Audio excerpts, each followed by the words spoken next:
Adik-adik, kembali lagi di program Iko Berita Entah Apa, program berita yang disusun secara buru-buru dan disampaikan secara suka-suka. Ini dia.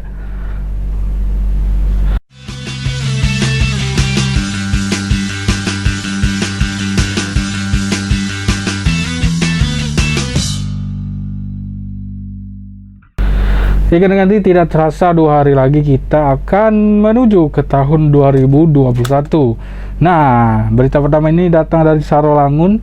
Jadi sepanjang tahun 2020 itu ada 61 orang pengedar dan pengguna narkotika yang berhasil dibeku oleh Polres Sarolangun. Ini dia. 61 tersangka yang terdiri dari 3 orang perempuan dan 58 orang laki-laki berhasil dibekuk Satuan Res Narkoba Polres Sarolangun. Barang bukti berupa sabu seberat 2,7 gram, ganja 6,20 gram, dan pil ekstasi 21,05 gram berhasil diamankan. Barang bukti berupa 2 kg sabu berasal dari Medan, sedangkan 0,7 gram berasal dari Aceh. Selain itu, Polres Sarolangun masih menyelidiki peredaran sabu di wilayah Kecamatan Batang Asai, tempat aktivitas kegiatan pertambangan emas tanpa izin atau peti. Mengungkap sebanyak 48 kasus narkoba. Dibandingkan 2019 itu hanya 47, jadi kita mengalami peningkatan satu kasus. Dan ini sudah melebihi target. Karena target kita dari Narkoba Polres Sarolangun, target Kapolda itu 45 kasus, ini sudah lebih 3 kasus. Adapun jumlah barang bukti yang berhasil kita amankan untuk sabu itu sebanyak 2.719,3 gram atau sekitar 2,7 kg. Dan untuk ganja ini sebanyak 5,20 gram. Dan pil ekstasi sebanyak 22 gram atau kalau dibutirkan sekitar 110 butir. Selamat Riyadi, Cek TV Ngabar.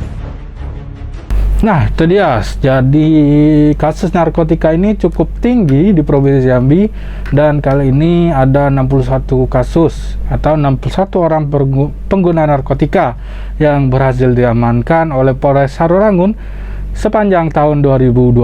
Luar biasa, kita aplaus dulu untuk pihak kepolisian. Nah, lanjut kita ke berita selanjutnya. Masih soal narkotika. Nah, ganti-ganti kali ini kita ke Kota Jambi dulu. Nah, itu ada pengedaran 16,8 kg sabu dan 2,2 kg ekstasi yang berhasil diungkap oleh pihak Polda Jambi. Ini deh. Penyalahgunaan narkoba di Provinsi Jambi masih menjadi perhatian khusus Badan Narkotika Nasional Provinsi Jambi. Kepala Bidang Pemberantasan Badan Narkotika Nasional Provinsi Jambi, Kombes Pol Guntur Aryo Tejo mengatakan, angka peredaran dan penyalahgunaan narkoba di Provinsi Jambi masih terbilang cukup tinggi.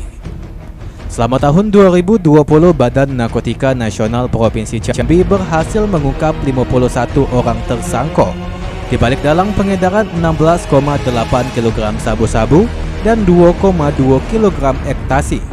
Selain itu, dari kasus yang terungkap turut diamankan 8 unit sepeda motor dan 3 unit kendaraan roda 4. Dari 51 tersangka, seorang diantaranya merupakan anak di bawah umur dan seorang lainnya berjenis kelamin perempuan.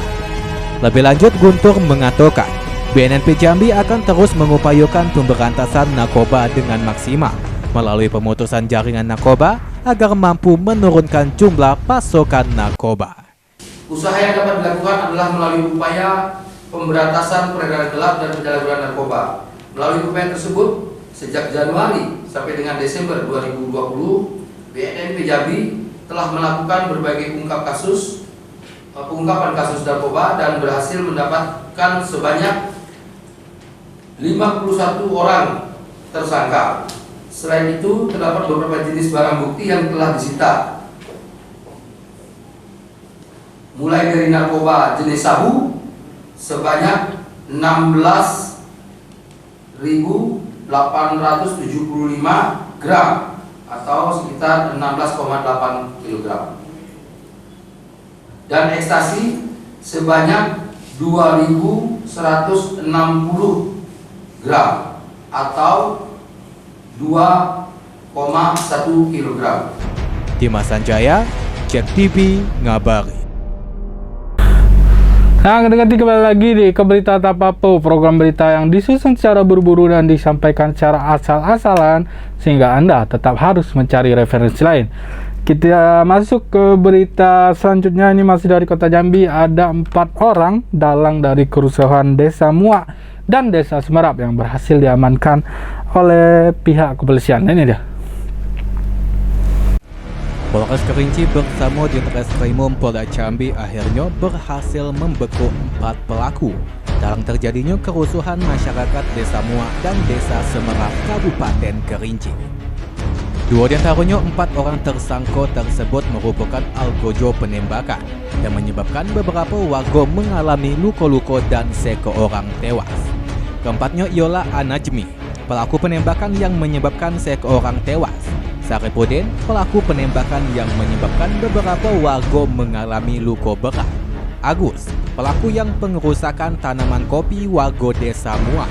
Dan Ion, yang merupakan pemilik dari beberapa senjata api ilegal. Kapolda Jambi Irjen Pol Albertus Rahmat Wibowo mengatakan, latar belakang terjadinya konflik adalah perebutan lahan antar Desa Muak dan Desa Semerap yang telah terjadi sejak tahun 2017 hingga puncaknya terjadi gesekan horizontal pada 26 Oktober 2020, yang mana warga Desa Semerap menyerang Desa Muak akibat tepat 1 hari sebelumnya tanaman kopi milik warga Desa Semerap dirusak oleh warga Desa Muak. Konflik tersebut menyebabkan seorang warga Desa Semerap tewas ditembak oleh warga Desa Muak yang menghadang di pintu masuk Desa Muak. Selain itu, 3 korban lainnya mengalami luka-luka. Lebih lanjut, Irjen Pol Rahmat mengatakan, proses yang sudah didamaikan oleh pemerintah daerah dan lembaga adat tersebut kemudian dilimpahkan kepada pihak kepolisian guna mencari pelaku penembakan yang menyebabkan seorang warga meninggal dunia. Hingga pada tanggal 22 Desember 2020, gabungan tim Resmo Polda Jambi dan Polres Kerinci berhasil menangkap Anajmi, sang algojo yang menyebabkan tewasnya seorang warga tersebut. Dirinya menentukan Anajmi bersembunyi di belantara hutan di Kabupaten Pesisir Selatan, Kabupaten Sumatera Barat, dengan menempuh 4 jam perjalanan dari Kabupaten Kerinci dan dilanjutkan jalan kaki selama 10 jam ke tengah hutan yang terjal dan ekstrim. Irjen Pol Rahmat menuturkan, setelah dilakukan penggeledahan oleh para tersangka, ditemukan 12 senapan angin dan 128 proyektil peluru. Ini sudah terjadi sejak tahun 2017 kurang lebih, yang permasalahannya merupakan perebutan lahan pertanian antara Desa Semerap dan Desa Muak. Kemudian puncaknya itu terjadi pada tanggal 25 Oktober 2020, di mana ada sekelompok warga Semerap yang datang ke Muak. Kemudian di sana terjadi konflik dan meninggal dunia 1 orang, luka berat 1 orang, dan luka ringan 1 orang. Satgas berhasil menangkap 1 orang tersangka atas nama AG di pesisir selatan Sumatera Barat. Kurang lebih 4 jam perjalanan dari Kerinci, dilanjutkan dengan jalan kaki kurang lebih 10 jam. Jadi bolak-balik kurang lebih 20 jam jalan kaki, yang bersangkutan bersembunyi di tengah hutan. Sementara tim dari Respon Polda Jambi melaksanakan pengejaran, tim Satgas yang lainnya juga melakukan upaya-upaya penggeledahan dan penyitaan. Seperti rekan-rekan lihat di sini. Di sini ada 8 pucuk senapan angin kaliber 4,5 mm. Kemudian ada 3 pucuk yang kalibernya cukup besar, 8 mm. Atas perbuatannya, tersangka dijerat dengan pasal 170 KUHP dengan ancaman hukuman lebih dari 5 tahun penjara. Pihak kepolisian masih mencari seorang DPO yang terlibat dalam aksi pengerusakan lahan. Dimas Sanjaya, Cek TV ngabar. Nah, itu dia keempat pelaku atau dalang dari kerusuhan Desa Muak dan Desa Semerap yang sempat terjadi beberapa waktu lalu kemarin. Itu sempat menghebohkan dunia maya ya, karena adanya korban jiwa yang jatuh dari konflik antara dua desa ini. Kita lanjut ke selanjutnya, ganti ini masih dari kota Jambi. Marketplace online yang menjual senapan angin ilegal itu kabarnya akan diperketat pengamanannya oleh pihak kepolisian. Ini Tekok nyawa melayang akibat senjata laras panjang jenis senapan angin dari sang eksekutor Anajemi alias Pak Anggi. Kapolda Jambi Irjen Pol Albertus Rahmat Wibowo mengatakan senapan angin dari tangan tersangka tersebut diketahui dibeli di marketplace online. Setidaknya terdapat 12 senapan angin yang diamankan pihak kepolisian. 8 diantaranya dengan kaliber 4,5 mm dan 4 senapan angin dengan kaliber 8 mm.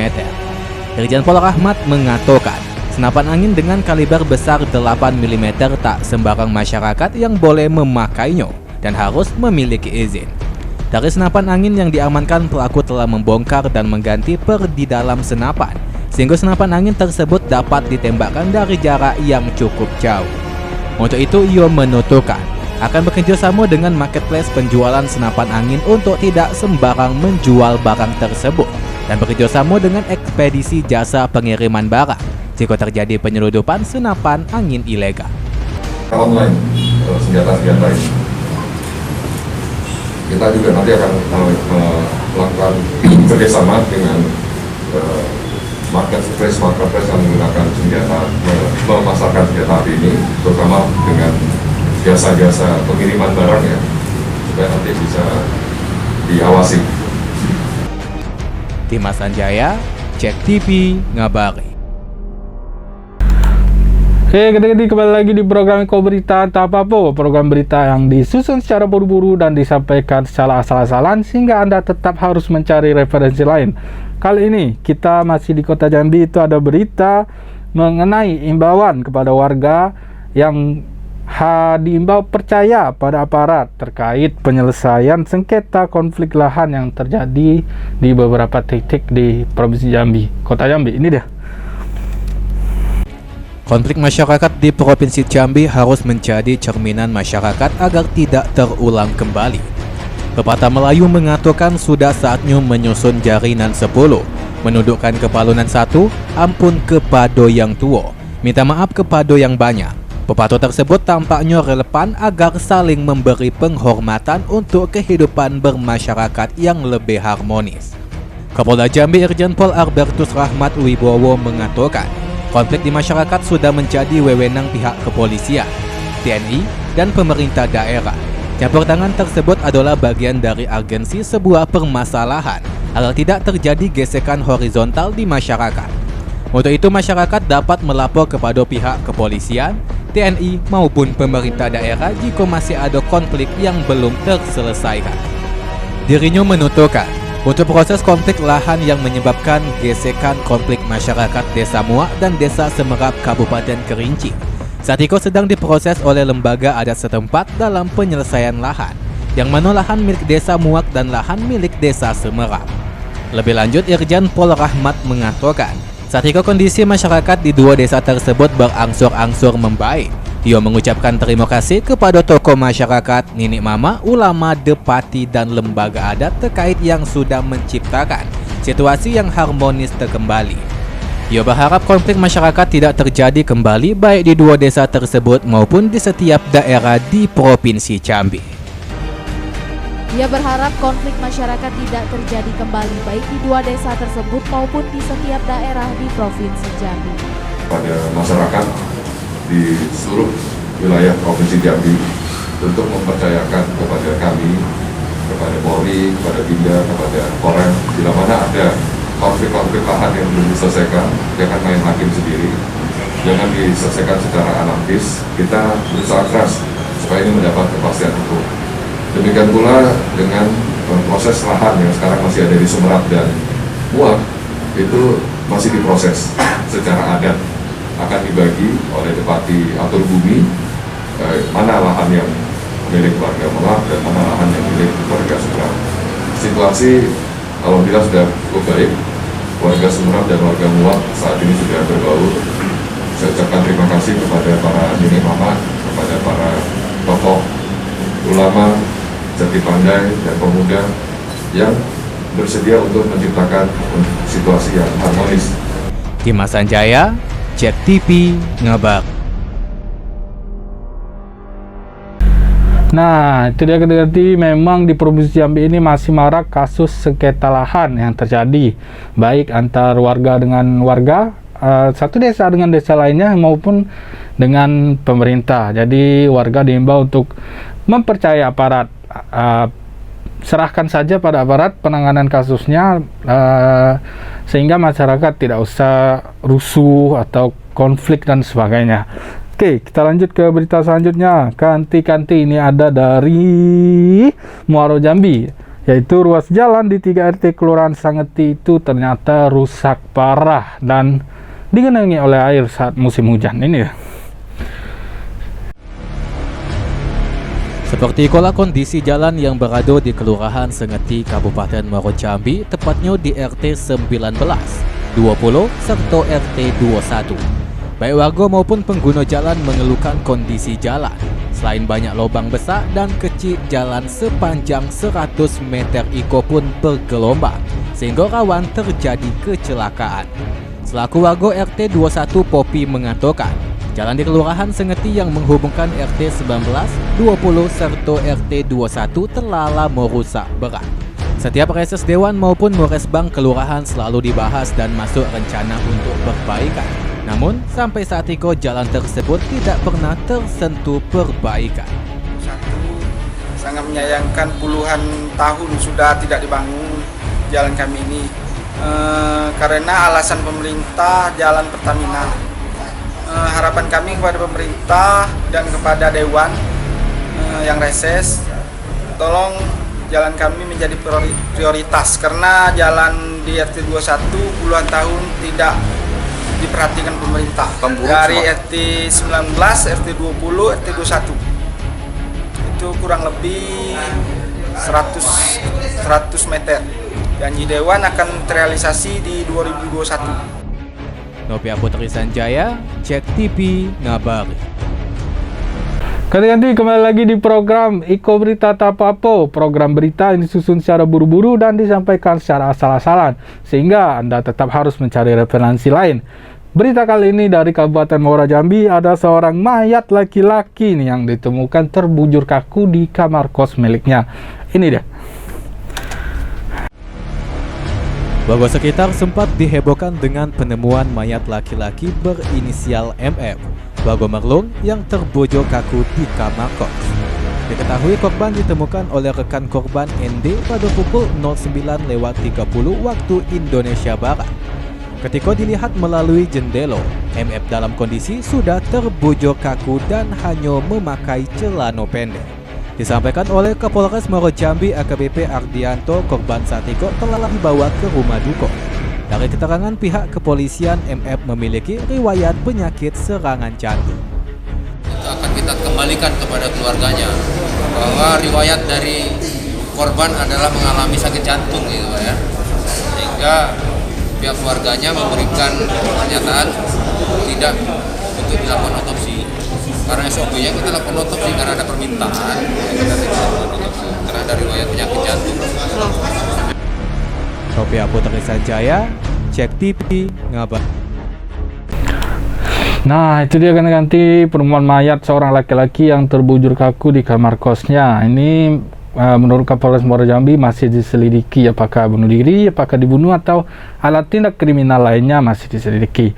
Oke, ganti itu dia berita yang telah kami rangkum selama sebulan terakhir, 1 pekan terakhir. Itu berita terhangat yang kami sajikan secara buru-buru. Terima kasih, sampai jumpa di tahun depan. Tetap saksikan Eko Berita Tapapo. Assalamualaikum warahmatullahi wabarakatuh. JEK TV, inspirasi kita. Kini tinggal aku sendiri, hanya berteman dengan